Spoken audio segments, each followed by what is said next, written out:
Hello and welcome back to the Football Heritage podcast. I'm your host, Rory Bryce, and today I'm joined firstly by Matt Healey. Hello, how you doing? And I'm also joined by Simon Wright. Greetings, how are we doing?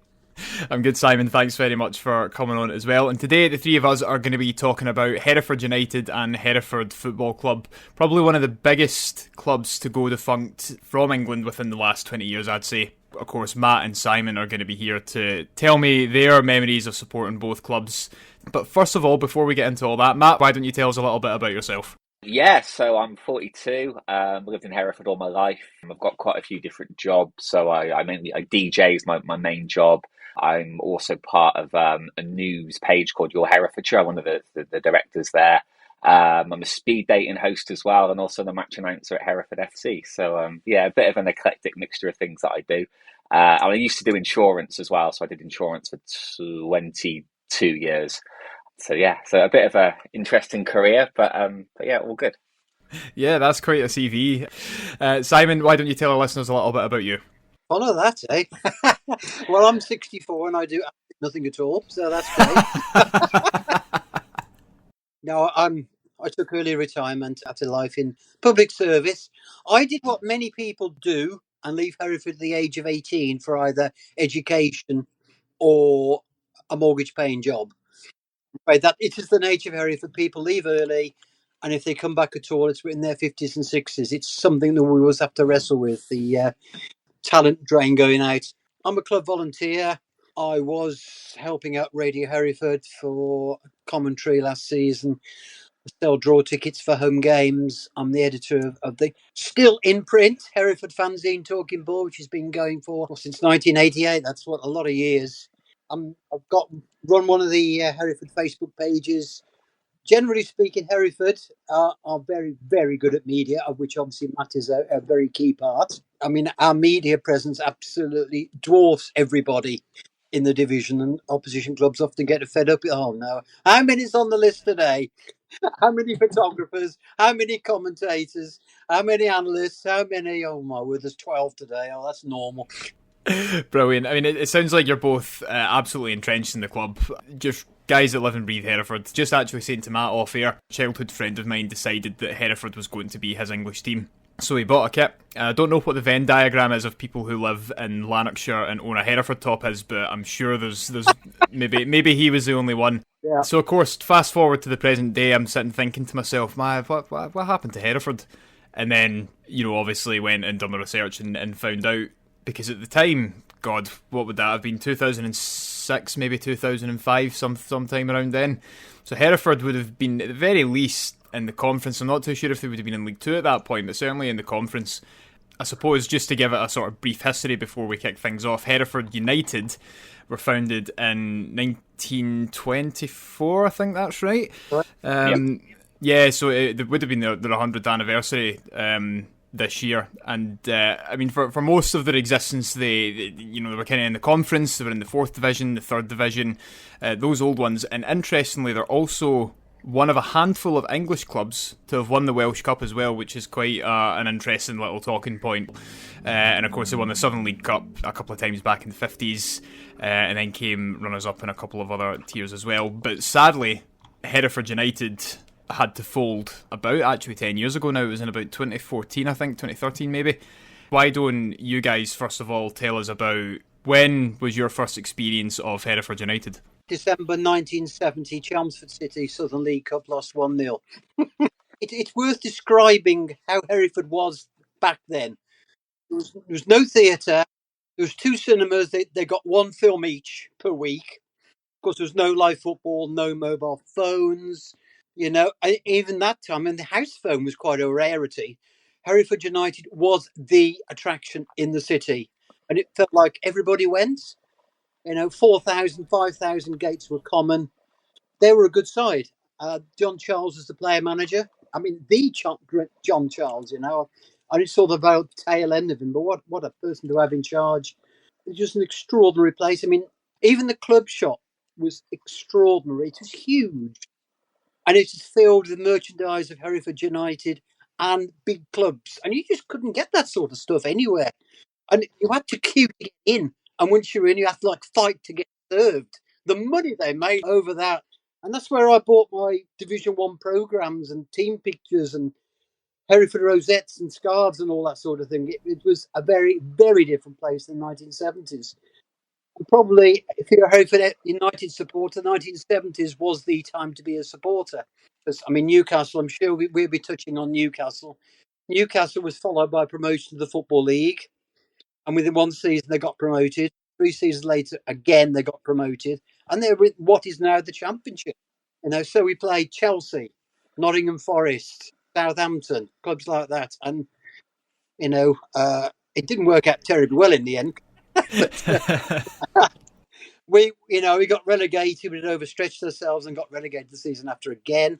But what a journey. And, people of that generation, it may be because of an era like that they've stuck with the club because it was an extraordinary time. Yeah, no, definitely. I think it's those memories that really make smaller clubs such as Hereford and community clubs what they are. The constant battles with promotions and relegations, the constant playoffs, everything that just makes being a football supporter what it is. And I think that's what's special about these clubs. I'm sure we'll come on to talk about this game as well. We covered the old county ground, which was the former home of Northampton Town. We mentioned quite a famous game with Hereford there. But it was the same kind of things that those guys were saying, was that, it's the memories that you make. What about yourself, Matt? When was your first experience of Hereford? Yeah, so we'll go back to World War II with the story.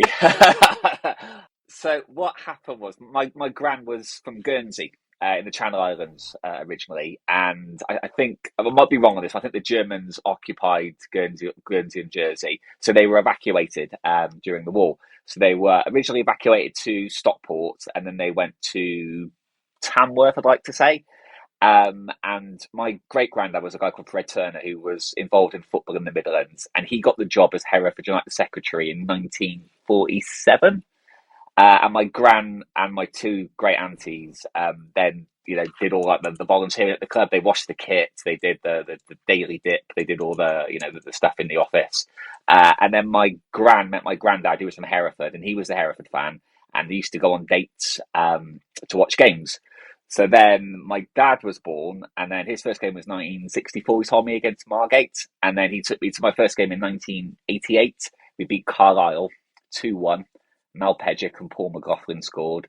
And then I started watching Hereford as a fan in the Meadow End to about 2002. And then I had a bit of a radio career going on then, and I kind of became match announcer around 2002, 2003 era. So I went from the Meadow End to the press box where I am now. But it all basically started with World War II, with my gran moving to Hereford, because that's where work was available for my great granddad, and that's how it all happened, really. That's brilliant. Yeah, it's a really brilliant story as well. You can trace that all the way back. So you guys have obviously followed the club since then, but I mean, by the sounds of things, it sounds like the club has really been at the heart of what you guys have ended up doing career-wise, and you've been at the heart of the club, helping support it along as well. I suppose first came onto my radar when I was quite young. As I said, I think they would have been around the Conference or League Two at that point. And I suppose, as Simon alluded to, at one point, people were probably considering Hereford to be the next up-and-coming thing, and especially when they were fighting it out in the Championship. Yeah, well, I was a teenager then, and I thought that's what always happened. We just carry on winning. We just carry on winning and carry on going up. I mean, the average gate got to about 8,000. But you have to bear in mind that Hereford is not a big city, and it's a remote city. Geography is always against us. It's always been a big element of support who come out if the team's winning, but won't if they're not. Mm-hmm. So, I mean, all clubs got them. I mean, arguably, I think Hereford possibly have a bigger element. And in recent times, they draw more and more on their exiled support. And when you've got to travel, an hour, 2 hours, you sort of want some bangs for your buck. So, things go badly, people stop coming. I mean, connected to that really is that, we remember the big games. We also need to take into account that roughly every 10 years, Hereford are in some kind of problem, financial. We're chasing dreams. We're often chasing dreams because of our remoteness and lack of finance. And every 10 years, it's something goes wrong. And I mean, he touched on it earlier. In 2013, it went very wrong indeed. Yeah, and I suppose that's the precursor to everything, is that obviously in the 90s and in the 2000s, things, there's sort of murmurings in the background that things are going wrong, and as you said, every 10 years or so there's this kind of cycle where something seems to be going wrong, or there's rumours that something could go very wrong. But then in the 2000s they really started to make themselves, I suppose, visible to the wider public. And you find it with a lot of football clubs, because they'll find themselves in a division that arguably, you know, they maybe punched above their weight to get there. And I think that's maybe what happened to Hereford as well, because then the decline started, and before long, Hereford found themselves in the conference, but still with a League Two infrastructure. I think that's a pretty good summary. Yeah, in that second half of the season in the conference, the players were not getting paid at all. Yeah, I mean, look back, I mean, we got the youth team manager in charge. He put some of his youth team players in, including one Jared Bowen. And we somehow got through that half season. Supporters frantically raising money to pay some wages to keep the players, you know, petrol in the players' cars so they keep coming to training. And somehow we stayed up, and then it went really, really wrong after that. Because the chairman, he put a lot of money in, it hadn't worked. He wanted out, and I understand he had a choice between selling to the Supporters Trust and selling to, shall we say, a dodgy pair of people, and he chose the latter. And then it went really, really wrong. I mean, it's a year, frankly, that we'd all rather forget. It's a bit like, I don't know, digging up a bereavement in your family. You don't really want to sort of relive it. Mm-hmm. You know, a season where you're almost fighting your own club. But it wasn't our club. It become like a sort of football answer to Walking Dead. But it wasn't a football club that we recognised would not go and support. It was supposed to run as a full-time club in Step 3, and these fine gentlemen got it. Made all sorts of promises to all sorts of players. They no chance of keeping them. It went very, very badly wrong. And after many, many the High Court, the club was wound up in December 2014, which. The overwhelming thought then was just relief, because the zombie was dead. You know, collectively, people in the city could come together and get with starting another football club. But I tell you what, that period of time when we had no football club at all, it's very, very hard, utterly numbing. You don't know what you've lost until it's gone. You know that old cliche? No club at all. Oh God, it was vile. It was utterly vile.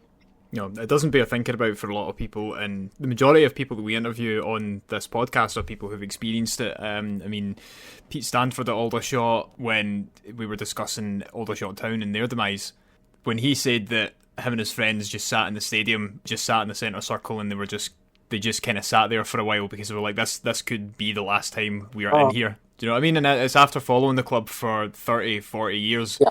It doesn't bear thinking about for a lot of people. It's incredibly emotional, and I think the worst part of it is, could just even be the case that it's never within the control of the fans because the board and the chairman don't want it to be.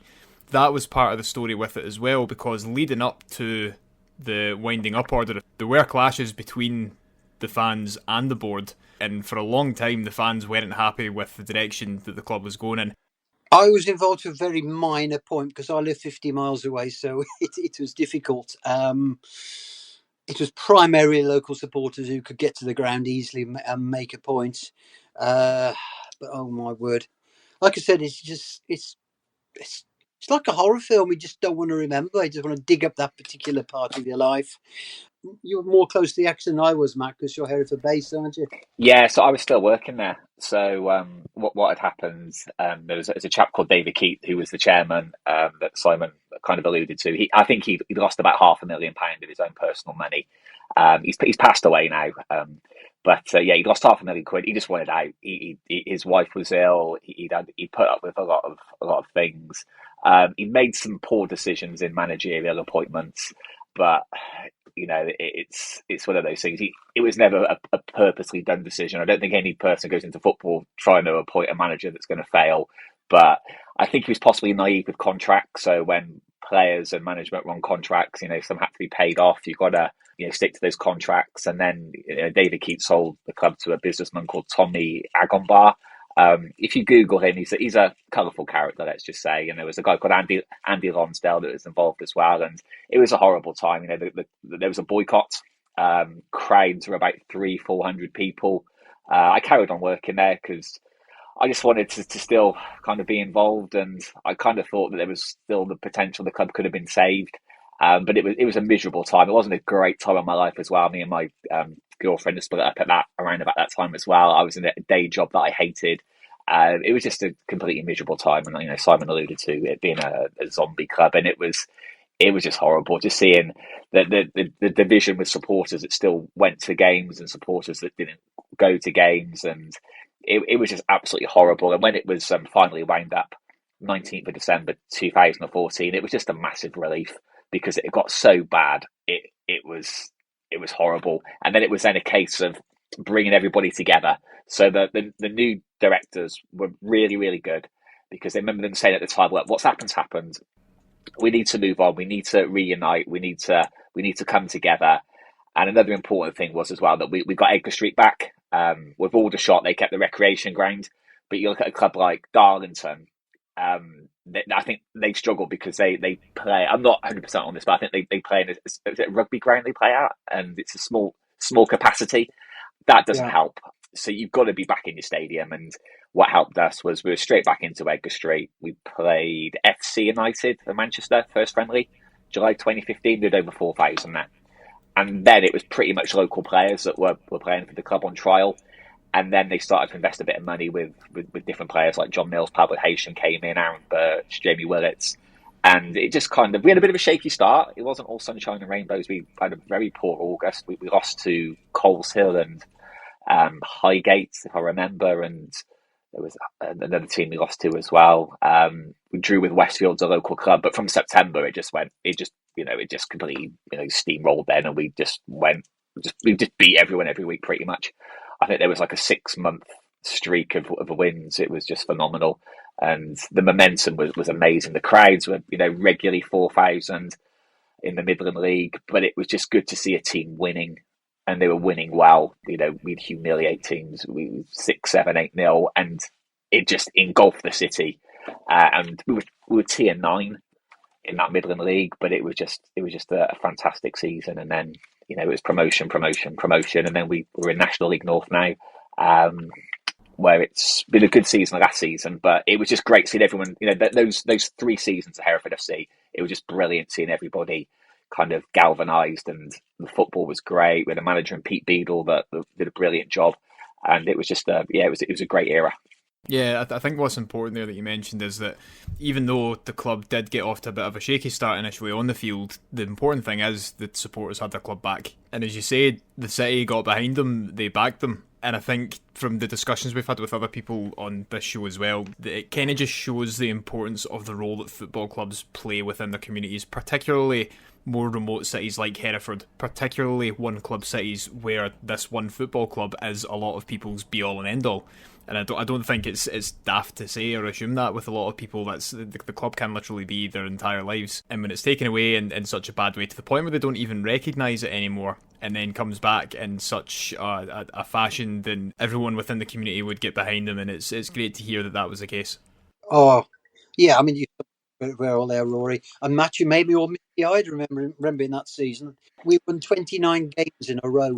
Wow. Yeah, there was a streak. I used to put on the scoreboard, the streak continues, like 21-0, 22-0, 23-0 every game. It was great. We did, collectively, I think we did get a little bit arrogant at that point. But yeah, honestly, people were queued. They were queued to volunteer. They were queued to buy season tickets. Selling sponsorship, no problem at all. And it was a time of everybody wanted to help. Everybody wanted to get that club moving again.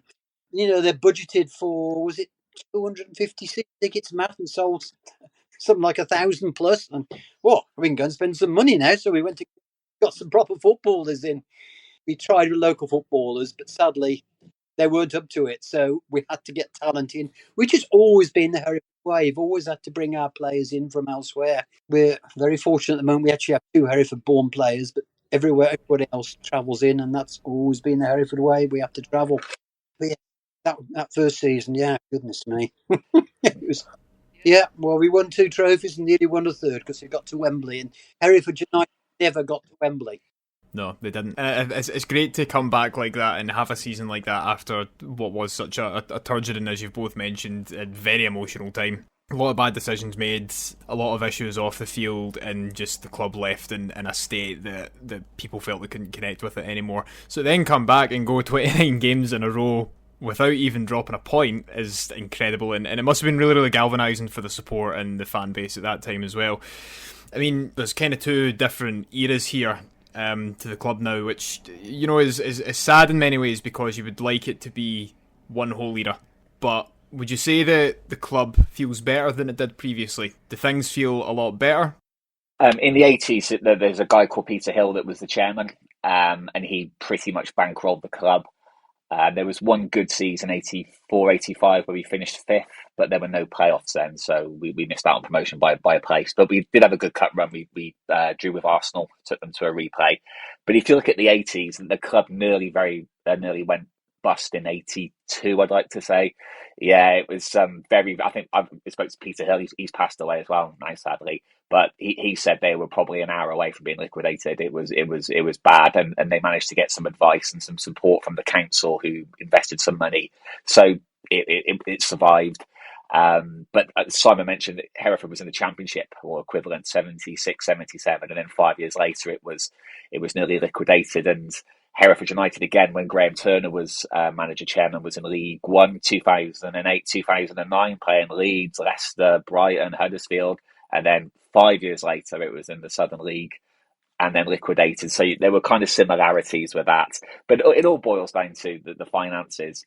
And it's a horrible situation where you're struggling, and it's do you throw money at it to make it better, or do you risk then you're in an even worse situation? It all boils down to what comes out on the pitch. If you've got winning football and good football, you're going to get good crowds. But if the football's not good and you're not winning, the crowds dwindle. And with Hereford, it is like that. And the season prior to Paul Caddis coming in was probably one of the worst seasons I kind of remember.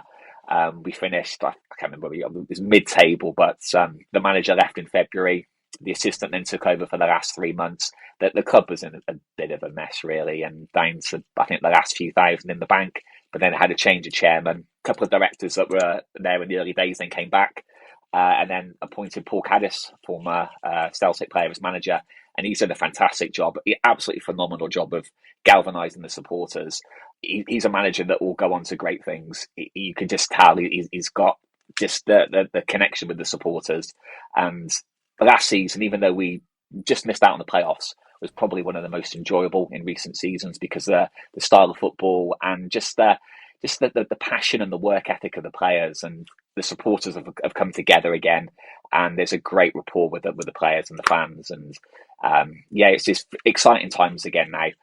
Matt, I think you said that really well, to which I would also add that our latest chairman, Chris, is a media professional, and he recognised straight away that his talents were going to be absolutely vital to start building links between supporters, board and management and players and everybody else. And because he holds regular fan forum sessions, video calls, that sort of thing, it's really changed the mood. We do feel far much more together than we were before. I mean, you mentioned at the start of the programme, Hereford are ambitious. Yeah, we do talk a good game, but we are limited what we can do financially. There are 5 full-time clubs in our league, some of which have a budget twice what we have. We are absolutely dependent on people coming through the gate. Yeah, I mean, we do work hard on the commercial side, but our prime income is people through the gate, and that's finite. There's only so many people you can get in. So, to move forward, we're going to need somebody willing to give us £500,000 a year. And it's got to be the right person that people are going to accept, because we've had so many, frankly, jokers and criminals, if you like, in the past associated with us. So that would be a very, very tricky conversation. But realistically, If you're going to move forward, turn full time, try and compete at the top end, then that's somehow where you got to find that level of money from. I think we can get in the playoffs. I mean, Alfreton and Curzon get in the playoffs with limited finances, but chances of getting out of successfully at the playoffs is probably pretty limited, truthfully. I mean, it kind of mentioned there, obviously, that there's a financial limitations to it. And there's obviously, from where Hereford have come from, to be now in the Conference North is nothing short of incredible, to be honest. And I know there's been financial investment, and the support has been particularly good for the club, especially they're mentioning a pre-season friendly and having a crowd of 4,000 is incredible. And it's a way of supporting the club, and I get that. There's these things that brought the supporters more together than potentially they had been beforehand. When the Phoenix Club was formed by the Supporters Trust back in 2014, did either of you think that Hereford would be back in the Conference North so soon? Was that always the plan, or was the plan just to have 11 guys back on the field playing football for these people to come in and see? For me, I think the priority to just have a football club. I didn't think beyond that. Pretty soon it became clear that, other clubs at the level we're in couldn't live with us. We started building, our hopes and optimism about where to go. But ultimately, the bottom line was having a football club. Club wearing black and white shirts, playing at Edgar Street, surrounded by people, long-term supporters. That's really what I wanted. Yeah, I knew it would go well, because I just knew that when we started winning again, because the previous 4 or 5 seasons we didn't win as much. So as soon as we started winning and supporters and new heroes, then we had a striker called John Mills. I think he scored nearly 50 goals the first season. He was just a goal scorer. In the air, he wasn't that great. His touch wasn't that great, but in the penalty box, one of the best finishers I've ever seen. He was just fantastic, and he was with us for 3 years.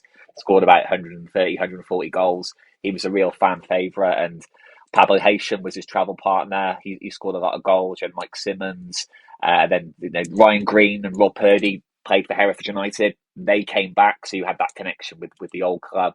And I thought we'd win the league the first 2 seasons, which was what we did. I thought the Sunday League Premier, I thought we might probably be playoffs, but we won that. I think the difficulty was, I think we were possibly looking to go into National League South. I think, was it Slough or Kings Lynn won a playoff? So we ended up in the North. And then I think that messed Pete Beadle's recruitment plans. Then we lost Mike Simmons in pre-season. He broke his leg. Jimmy Oates was the captain. He went to Exeter in pre-season. So 2 big players were out in pre-season, and we were in a league we probably weren't expected to be in.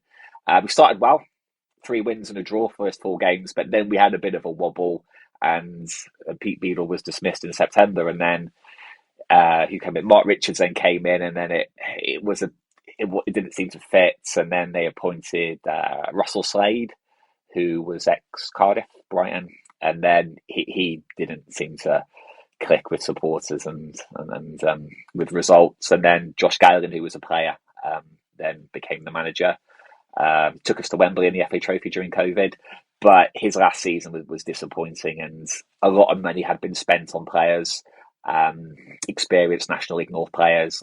Like Rhys Dyche had been around the block. He was signed. Rowan Liebert, and a bit of money had been spent, but a lot of money had been lost as well. I think Simon's better with the figures, but I think it was about 500,000 over 3 years, 4 years. Yeah, it's 4 or 5 years ago, we had 600,000 in the bank. Last summer, we were down to 5,000.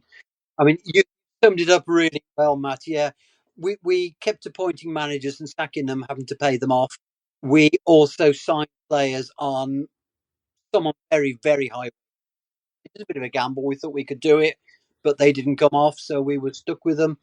So, yeah, the money dwindled away. We had got very, very close. It's actually written into our articles of association that we can't go into debt. That was sort of the sensible thing to do after so many horror stories in the past. So when you're down to 5,000 in the bank, you think, oh my word. Fortunately, the season ticket money came in then, so we kept going. But we've had to be so careful over the last 12 months what we spend. And understandably, the manager wants more. Of course, he wants more. All managers want more, but we have to be so careful and say, hang on a mo. We got an old ground. We have off-field staff to pay. We have lots of expenses. we're likely to have some kind of cost associated with demolishing the Blackfriars stand. So we just don't have, huge amounts of money to play with anymore. Of course, and it's completely understandable that the club would want to be cautious as well. Looking to the future, the renovation works that are going on at Edgar Street. How does it feel knowing that this part of the stadium is going to be let go, I suppose? Well, to be honest, Rory, it's been a bit of a dead limb for quite a while, truthfully. It's been closed since 2019, so it was partly the away end, partly sort of the alternative home end. Wasn't never as popular as say the other opposite end, the meadow end. There's a place to stand, but yeah, of course it had its devotees, but it's been there looking very, very sad and very worn out for a very, very long time. It had to go. I mean, I'm not honestly that fussed about having a new stand there. I know everybody says we must have a new stand. I'm not quite sure why we must have a new stand, but bear in mind that we can't fill half the capacity they've already got. So that's my concern. It's very unclear what will happen. I'd imagine most likely we'll get a small stand, maybe with possibly 1,000 seats on it. I don't think any more than that. We don't need any more than that. Our capacity, ground capacity is just under 5,000, so we've got ample capacity to play with. But I think it's just making the end look tidy, really, because it has looked very, very down at heel for a long time. I suppose more sentimental value is the floodlights, which they are quite famous, aren't they? I mean, they're 30 meters high, those floodlights. I believe they're actually installed in 1968, so they predate my time at the club, and they've always been there, always been spectacular. I mean, the bulbs in them have been changed a couple of times, but again, they are showing their age. They are partly failing now for certain games, and I think, as I mentioned in text to you, two of them don't have ladders. So they are going to be replaced probably within the next 12 months with modern LEDs, which will cut our bill in half. But it's not going to be the same. You could spot Hereford United or Hereford FC from a long way away from those floodlights. For the most part, though, the changes are being embraced, and it's a sign that the club is kind of looking to move things forward a little bit. Yeah, so the Blackfriars hasn't been used properly for about 15 years. I think maybe one season, half of it was used for away supporters. I think around 2013, 2014. I think we played Mansfield, and they were going for promotion. And I was watching the video on YouTube. There's Mansfield fans in that part of the Blackfriars, but pretty much it's been condemned for 15 years. It's structurally, it was just a mess. It's an eyesore. Even if you're not a fan of football, and there's behind the Blackfriars, there used to be a cattle market. It's now a shopping centre. If you come into Hereford on a day trip, you just see this like crumbling football stand. It doesn't look good. But the work to demolish it has started. So part of the roof is gone. I think I saw a picture of a lot of the terrace is going as well. So it'll be good to see it gone, because it was used as mainly an away enclosure, and then you'd get probably 50 to 100 Hereford fans in there. I've got footage on my YouTube channel of matches from the 90s, and there weren't many home supporters in it. And unless we had a big following like Cardiff City or the FA Cup matches against Leicester, Man United, Tottenham, it was hardly full of supporters. And you got footage of matches against like Darlington or Scarborough, and they're for like 20, 30 away fans in the enclosure, which looks quite nice looking back. But it needed to be knocked down, and it's just going to look nice. It's going to look aesthetically nice having. I think the plan is to build, as Simon mentioned, potentially 1,000 seats, and then behind it, maybe accommodation for students or retail or something, and it'll just tidy the area up, because it does look a bit kind of derelict, and it just doesn't look good. So even having it knocked down is a massive improvement. So yeah, looking forward to seeing the changes in the future. Yeah, just to add to that, people who may not know, that end is owned by the council. Oh, interesting. Okay. They don't have a lease for that end. I mean, they have the right to go on that area to do maintenance and do things around the floodlights, whatever. But it is purely the council property, and it's up to them to do with it as they wish. I mean, we can influence them. Our management are saying to them, please, can we have a very nice stand, please? But ultimately, it's up to the council to find a third party willing to put in what will be, I think, student accommodation, and include some kind of provision for the football club in that. a lot of people at Hereford are quite cynical. It's not going to exactly be done anytime soon. It could be years. I mean, we've been waiting how many years now? How many goes have we had getting this end demolished? It's been a long time. It's just going to be strange. The first game of the season, I think there's going to be just a board put up behind the goal. Going to be quite odd to look at for sure. But the main thing and the most important thing though is that the club stays at Edgar Street and is still able to play there instead of being moved. Yeah, I mean, there is nowhere else in the county that could hold us.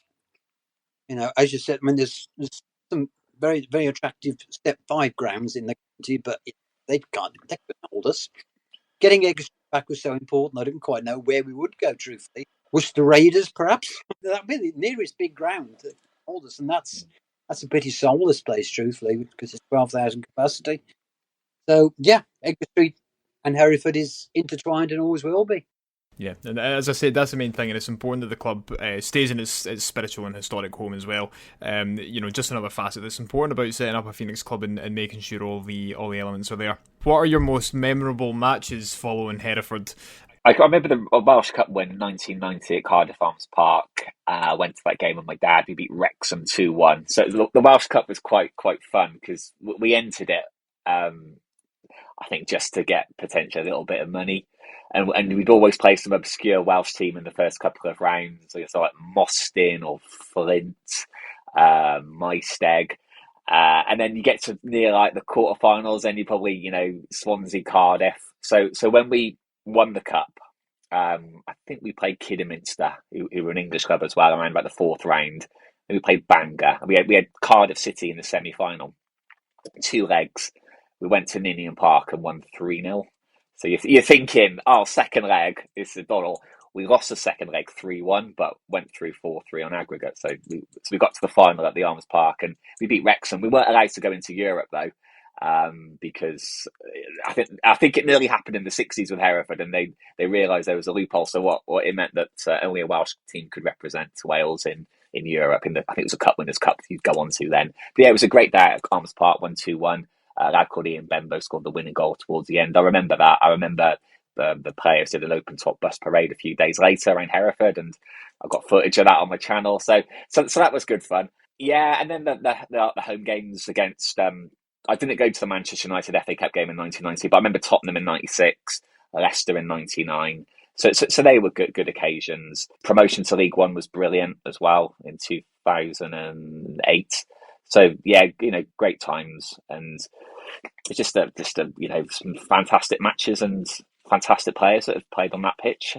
People like Bobby Moore in the 70s. I think Jeff Hurst would have played there in 72 as well. Absolute legends of the game.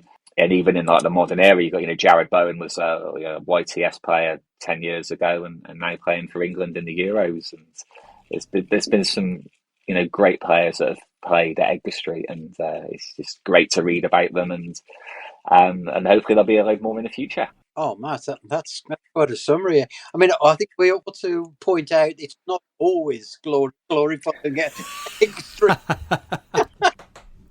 I mean, in my younger days, Hereford United went 30 years without a single promotion. So, these good moments are hard earned, I tell you.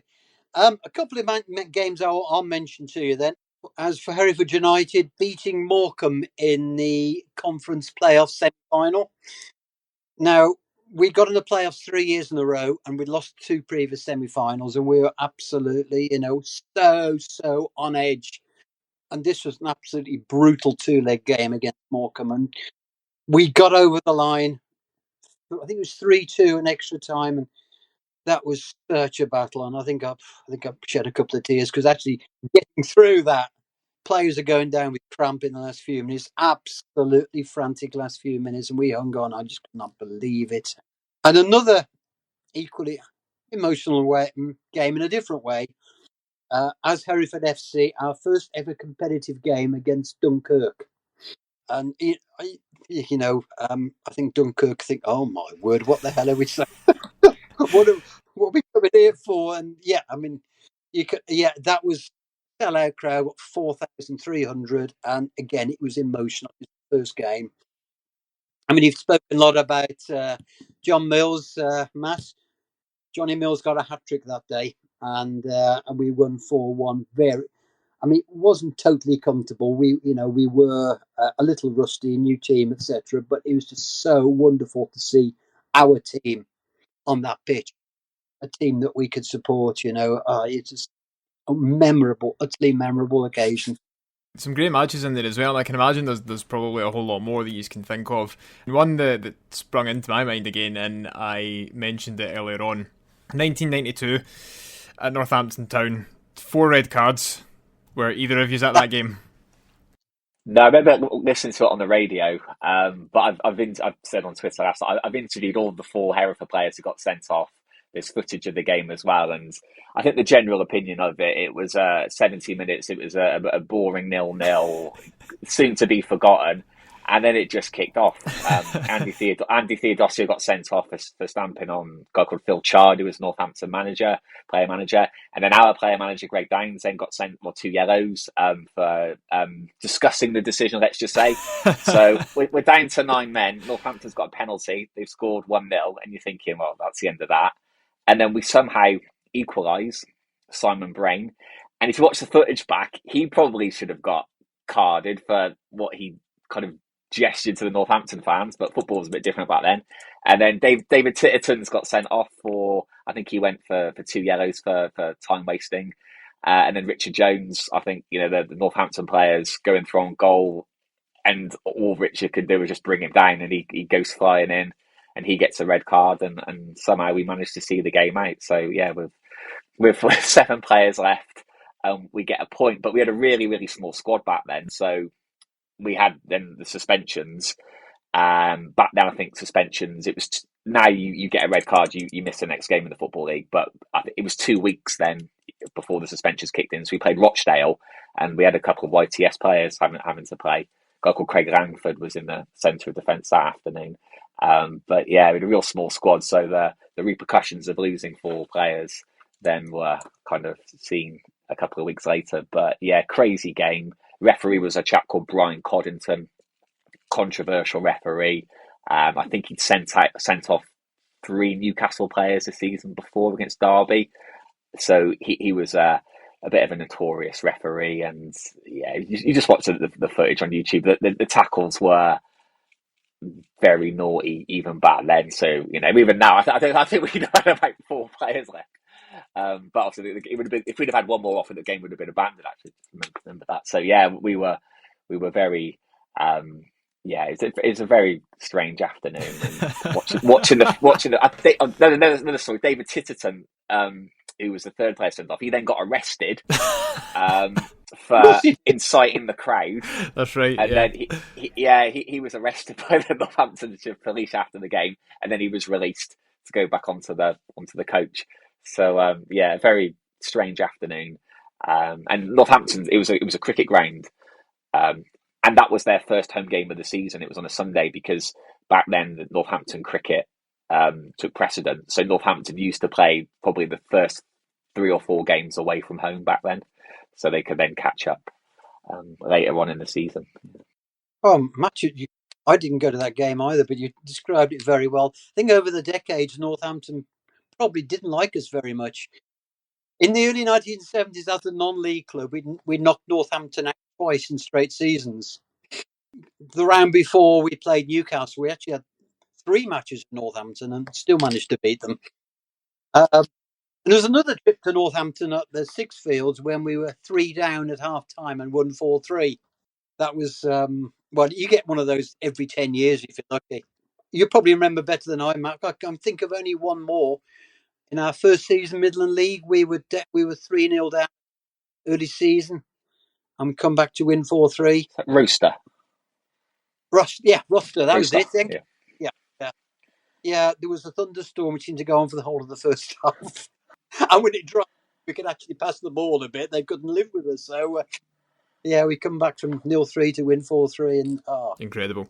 And on that episode, on the old county grounds a couple of weeks ago, Martin Maloney, who was one of our guests, did say at the time, it just summed up what being a Northampton fan was about, because the opposing team went down to 7 men and they still couldn't get a win. And he was quite impressed that Hereford had managed to hold on for so long. But what he said about that game was that, people at the time were saying, looking at the tackles and thinking, oh, it's maybe a yellow at a push. Then you go and watch the footage back and you realise, wait, actually, you can probably be done for aggravated assault for doing things like that now. Do you know what I mean? But as you said, Matt, football was a bit different back then. But I mean, looking to the future, what are your guys' hopes for the club this season? Yeah, there's always you look at Tamworth, got promoted. They won the league last year. Part-time team with a certain style, let's just say, but it was effective for them, and they've got promotion. But there's still some big clubs in that league. You're looking at Scunthorpe, Chester, Darlington, Kidderminster, all ex-football league clubs, as well as ourselves. The playoffs they're always that top seven is where we I think what every club will look at, and there's always usually a surprise package. Like Kerrs and Ashton got into it last season. Alfreton are usually there. Brackley always seem to get in the playoffs, and then it all goes a bit wrong for them. But they're quite well invested. But we have the support. We've got a good manager who's signed some decent players so far this summer. And as we go back into pre-season, I think they go back pre-season tomorrow. There'll be trialists, there'll be players that are still holding out for deals. We'll start the season with great support because we will do because of the momentum from last season. But it is all based on results. If we start well, we start winning, that the attendances will be up there. If we can get a cup run going as well, like we did last season, we got to the first round, played Gillingham. Cup runs are really important with the prize money and the gate receipts. So as long as we're there or thereabouts, we'll have the support, and that will get us to where we need to be. But it's just a case of people keeping positive. We had a bit of a last season. Our two main strikers were injured, and we didn't really kick on till around about end of September. We signed a guy called Yusufu Cisse, who's a winger. And he was just great to watch and started to pick up wins. And it was just about getting that momentum. We got the momentum. We won a couple of FA Cup matches against lower graded opposition as well.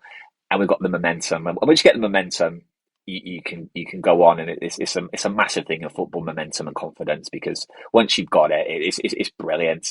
But when you don't have it, you end up searching around trying to work out what you had before. But yeah, I'm positive about the season. And looking forward to it. And where we were this time 12 months ago, Paul Caddis was untried and there wasn't much money in the bank, but he did a fantastic job of galvanising the supporters and and the football and the attacking intent as well. If we're 1-0 down with a minute or two to go, he'll just be throwing on strikers and throwing goalkeeper into the penalty area. And a couple of times last season we scored like goals in like 90 plus 7-8 minutes, something like that. And it's just great because it gives supporters something to talk about when they go to work the following day or they go to their pub. They're like, oh, this Hereford game was brilliant. We scored a last minute equaliser, a last minute winner. And, that's massively important because, for a lot of people, Hereford FC is their life. They work hard all week and they want to be entertained on the football pitch and it's their release. And, last season, supporters were entertained. And that's an important thing. And I think in previous seasons, the entertainment value hasn't been there. But, you cannot question the commitment of the players last season and the way that they fought for each other. And it was brilliant. And that's all supporters ask for. As long as the players try, that they put in a tackle. And, Hereford fans will always get behind players that have pride in the badge. And I've seen that over the years, and I'm just looking forward to what the next 12 months will bring. I mean, I think top 7 is feasible. We do have 3 excellent goals in our ranks. We currently have only 14 players, so I think it's key who will be joining those 14 players. We are short in 2 or 3 areas. If we can get good players to fill in those areas, then I should be more confident. But yeah, style of play is important. We do attack, we do go forward, we do try.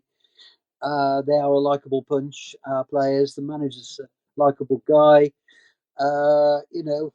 I think there's a lot to commend it. I think we can improve within reason. I've said I think top 7 feasible.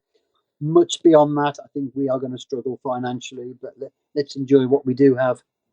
Exactly. I mean, 10 years on from Hereford FC being founded and leaving the shit and the bin fire from Hereford United behind, does it feel that the club has now left all of that in the past? And I mean, look, there's always going to be nostalgia attached to a club when you've been following it, of course, but this is the club. It's Hereford FC. Hereford United is in the past, and everyone's done with it because, as you said, it was just a relief when it was over.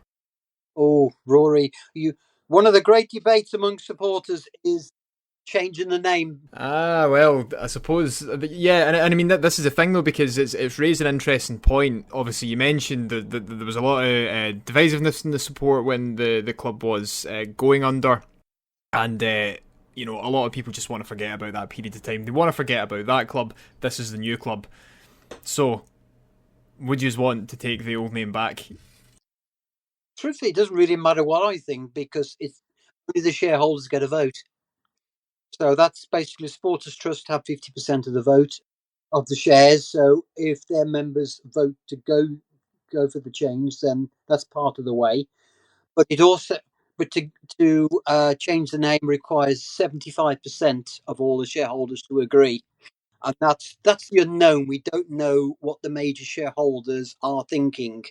It's all very well for your rank-and-file sport to say, "I want this, I want this." Well, they don't get the vote. It's not their choice, unfortunately. I'll be grateful when it's sorted one way or the other because it is getting a little fractious at times, shall we say. Yeah, you don't want to be left in the limbo over it, and it can hark back to some of the other divisions that run in the club. What about yourself, Matt? It's a difficult one. Obviously, I've got the family history with Hereford United, but when you look at it with a business point of view, the club was wound up in December 2014. The biggest creditor, I believe, was HM Revenue and Customs. I think there's a cost implement as well if Hereford United did come back. I'm not sure the figures of that, but it's in a perfect world, it would be great to see it return. But practically, that money that would be spent to bring it back, I think, could be used better for Hereford FC. And also, well, there's a moral issue as well. That there were a lot of local businesses that owed money when Hereford United went bang. So do you pay them back? It's a difficult one. I know, like Newport County returned, but I don't know. It's a hard one. Kind of riding the fence on it. The Hereford FC badge does say Forever United. The history's not been forgotten. Ronnie Radford's not been forgotten. His goal against Newcastle '72. The Graham Turner era, who was manager chairman, late '90s, and all the noughties. Well, it was a good time towards the end of it when he sorted the finances out. It is a difficult one. I just think everybody needs to get behind the current football club. The memories are on YouTube. The memories are on photos. Supporters remember their favourite game. But I agree with Simon as well. I think the decision needs to be made, and we know where we are. But I think we should be focusing on Hereford FC and the season we're going to have, and that's kind of my take on it. Mm-hmm. As an outsider looking in, I'd probably agree with you. With other clubs, if them having to wind up has been particularly dramatic and traumatic and sudden, and there's a lot of emotion attached to it, as it is with any club, then a lot of people will be pushing for that club to come back almost immediately, and for the names to be taken over. You see a lot in Belgium in particular, but considering from what you guys said earlier, when the club eventually was wound up, a lot of people felt relief over it. Then, in my mind anyway, it would make more sense to get behind Hereford FC because this is the new club. But again, that's as an outsider looking in. As long as the crest doesn't get changed, because in my opinion, it's probably the best crest there is in English football. It astonished me, really, that good. Yeah, Hereford United had some wonderful moments. They had some wonderful players. Equally, they had many, many years of struggle. Many years of, well, frankly, there was a time when they seemed to finish 17th every season, and that was so hard because it's just more of the same, more of the same. 17th again next season. Is that it?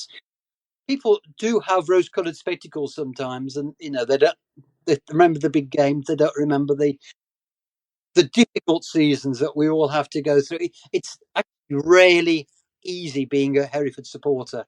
you have to have a certain mental toughness to get through it.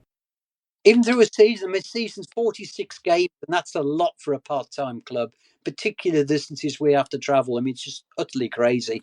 I mean, we haven't got Blythe anymore, but we've got some clubs in the northeast we have to go to, and we've got Kings Lynn, we've got Boston. It's 6,000 miles, I think, to go from Hereford to every away game over a season, and that is it's a tough old ask. It's not glory all the way. It's a lot of grind, but it does help us enjoy the good moments when we have them. Yeah, definitely. That's what makes it special. So one last thing actually that I just wanted to ask: why is it that the bull is on the crest? It's to do with Hereford kind of heritage, I suppose, within agriculture and being a cattle market, isn't it? Yeah, Hereford Bull. So it's a well renowned. So in America, the Hereford Bull is well known. So if you search YouTube videos of the Hereford Bull, it's a massive history. And yeah, you know, in important matches, a bull would be paraded around the pitch at Edgar Street. So definitely Tottenham in '96 that happened. Man United 1990. So we parade a bull around the pitch, just as a Hereford tradition, really. But yeah, it's just that the Hereford bull is well known. And it's a great mascot to have. You look at a bull is just a big unit and just. Yeah, and with a lot of these modern badges, you have kind of modern takes on the animals on the crest, or cartoony as well. Like Alloa Athletic up in Scotland have got this kind of really awful, evil-looking cartoony wasp, which is quite grim. But then, of course, the Hereford Bull is just there. It's this really sort of traditional design. It's just great. It's a great badge. It's a great mascot, as you said. Yeah. Yeah, and you can market it as well with there's the mascot's called Edgar the Bull, so goes around and waves at supporters, and you can sell cuddly bulls as merchandise as well. So it's got that commercial aspect, but it's a great mascot to have, and yeah, everyone just likes bulls as well. It's a great animal. It's like a wasp. I look at wasps as kind of like annoyance, but you look at a bull and you think, oh yeah, that's a great animal. Yeah, I mean, I think if you travel worldwide and you mention Hereford, first of all, they're going to mention bull, and then they're going to mention Ronnie Radford if they got any football. It is a proper nickname, isn't it? I mean, just look at some of the clubs in our league. The Linnets. I mean, that's really going to scare the opposition, isn't it? And Curzon's the Nash. I mean, that's a weird one of the best at times, but it's actually mean. But a bull, yeah, everybody knows what a bull is and what a bull can do. A proper mascot, like you said. Straight into the point, exactly. And it's part of the identity of the club as well, of course, and that's something that you don't want to lose. And I think that's what I was particularly happy about, was seeing that Hereford FC decided to keep the bull, because it still shows that attachment to the history of the club as well, and just kind of keeping it alive through that. But guys, it's been a brilliant episode. Thank you very much for coming on and telling us about your stories of supporting Hereford, both United and FC. Is there anything else that you guys want to add just before we finish up for tonight? Oh, I think we should plug the fanzine again. Yeah, I absolutely. Yeah, tell us a little bit about Talking Bull. Yeah. I mean, Talking Bull. There's another link to the bull. It's still available in print 4 times a year, and that's pretty rare at our level and pretty much any level these days. The joy of it is, we have an online program, which some people are okay with. Majority miss the program because they want something in their hands, and so we've done ever so well as a result. Pretty much every time we put out a print issue, we sell out. And I think we've done it 11, 12 times in a row now. So it's quite a rare thing. We get some supporters from other clubs saying, "You've got a fanzine? Oh, wow." So that's nice. And it's another way of communicating with supporters that other clubs don't have. As I said, start of the program, we're very, very big on media, and it's just another way we have. And of course, we do have a radio station. Radio Hereford started the day the Hereford FC started. Again, that's another really big part of our culture, because we cover every game, home and away, and friendlies, and some under-18 games, and the Senior Cup games. It was I think it was 70 games covered live last season. So not many clubs can say that. And again, it's come part of the culture. And there's a lot of exile supporters in Hereford, so a lot have moved away to London. So if we were playing teams in the southeast, we'd have fantastic away support because you get a lot of supporters that are based in London that would go to the games. So Talking Bull's massively important in keeping supporters that aren't in Hereford up to date with what's going on. And again, Radio Hereford FC, that there's supporters that live abroad that listen to it, and they're not able to pick up the local radio station commentary due to licensing. So that's makes Radio Hereford FC massively important, so they can keep up to date with what's going on. But a lot of people, I've stayed in Hereford, but a lot of people move away. So I think if you look at the exiled support for Hereford, is probably quite high compared to other clubs due to the fact that we're a rural county. The road system isn't great. The nearest motorway is the M50, which is kind of like a small motorway, which is 15-20 mile away. So your next motorway is the M5, which is Worcester, which is like 25-30 miles. So we are a little bit secluded in where we are. The roads aren't great. The transport isn't good. We don't have a bypass, which is a bit of a bone of contention with people. So Hereford is kind of a little bit out in the sticks. And I think that's affected the club potentially in the past in signing players, because if you're on a 1-year contract, you're not going to up sticks and live in Hereford, and the commute isn't great. So the club now trains in near Birmingham, and the players come down on match days just due to the fact that it's just more cost effective doing it that way. But Talking Bull, and Radio Hereford FC provides a great service to supporters that aren't in the city anymore. I mean, home games are a bit like the gathering of the clans. We've got players coming from, the east, the north, west, probably. They're coming from all over, and so are supporters. It is just gathering of the clans. I mean, you mentioned the roads, Matt. I'm horribly aware of the roads because home game for me is a 100-mile round trip, and I was 31 home games last season, so you can imagine I got horribly familiar with those roads. Matt, Simon, thank you very much for coming on. It's been a really great episode today, and as you guys put across earlier, it can also be very emotional. It's a very emotional subject and something that's still very raw for a lot of people. But the memories that you guys have spoken about today have been absolutely fantastic. To all our listeners, once again, thank you very much for tuning into this episode. If there's any topic that you want us to cover related to football, history, heritage, identity, culture, community, or any of the themes that we've covered in this episode or any of our previous shows, then please do get in touch. You can DM us on X, that's @_footyheritage, or you can email us at hello@footballheritage.co.uk. Please also check out our website where all of our fantastic written content goes up. That's footballheritage.co.uk. Our contributors put in a power of work to make sure they're bringing you the best in football history content, so please go and check that out and support them if you can. But for now, Matt, say goodbye. Goodbye, thank you. Simon, say goodbye. Have a good one. And it's a goodbye from me as well. We'll see you all again next week. Goodbye.